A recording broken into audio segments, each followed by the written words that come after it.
और कांगड़ा में बीजेपी ने कांग्रेस को एक और झटका दिया है। शाहपुर से विधायक रहे कांग्रेस के वरिष्ठ नेता मेजर विजय सिंह मनकोटिया ने पार्टी छोड़कर बीजेपी का दामन थाम लिया है। बिलासपुर में बीजेपी के राष्ट्रीय अध्यक्ष जेपी नड्डा की मौजूदगी में उन्होंने बीजेपी ज्वाइन की। पिछले चुनाव में मनकोटिया बीजेपी नेता सरवीन चौधरी से हार गए थे, लेकिन शाहपुर क्षेत्र में उनकी अच्छी खासी पकड़ है, जिसका बीजेपी को फायदा होगा। मनकोटिया ने कहा कि वो नरेंद्र मोदी की नीतियों से प्रभावित है और देश के लिए हर किसी को उनकी तरह मोदी और बीजेपी के साथ देना चाहिए। आज हमने अंतर्राष्ट्रीय स्तर के ऊपर एक नाम कमाया है प्रधानमंत्री श्री नरेंद्र मोदी जी की वजह से। ये गाड़ी तो आगे चलानी पड़ेगी। अभी तक तो मैं समझता हूँ कि आधा रास्ता ही तय किया होगा शायद। तो हम जितना भी इसमें अपना योगदान कर सके, मैं समझता हूँ कि हर एक व्यक्ति को, इस देश के हर वासी को चाहिए, देशवासी को चाहिए कि हम अपना योगदान दें। मनकोटिया से पहले कांगड़ा में पवन काजल ने भी बीजेपी ज्वाइन कर कांग्रेस को बड़ा झटका दिया था, जिन्होंने नामांकन के आखिरी दिन कांगड़ा सदर सीट से अपना नामांकन दाखिल किया।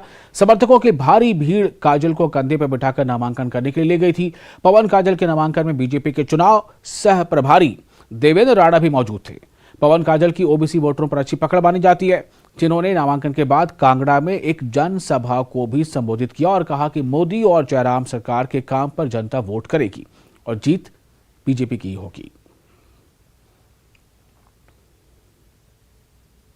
प्रदेशों में रिवाज बदल दिया तो हिमाचल में बदल जाएगा। देखेंगे कांगड़ा जिला में यहाँ से हमारी 15 सीटों में से 12-13 सीटें जीत रहे हैं, है ना। और मैं एक बात बताऊँ क्यों जीत रहे हैं। यहाँ पे जितना भी 15 में से थे 8-9 प्रत्याशी ऐसे हैं जो पिछले 50 सालों से पिता पुरखी चले हुए, पहले बाप जी, फिर बेटे जी, बाप जी, बेटे जी। तो जनता उब चुकी है एक परिवार से। यही कारण है जिला कांगड़ा में तो सफाई होने वाली।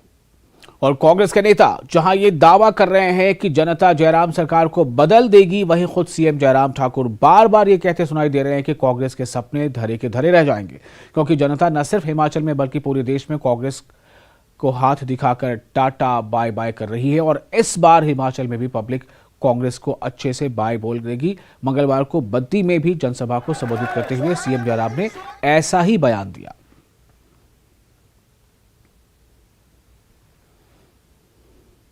जिनकी अपनी ही गारंटी थी, वो कह रहे हैं कि हम आएंगे तो आएंगे कहां से भाई, जब आने देंगे तो देंगे नहीं। यहां तो आपका इरादा मुझे बड़ा साफ दिख रहा है कि आने ही नहीं देंगे तो आएंगे कहां से।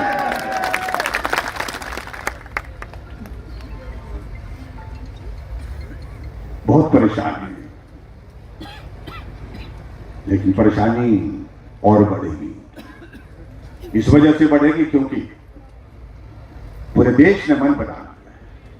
देश को नरेंद्र मोदी जी चाहिए और लंबे समय के लिए चाहिए, मजबूत चाहिए और मजबूती चाहिए, और उसमें हिमाचल प्रदेश को उनके साथ चट्टान की तरह खड़ा होगा।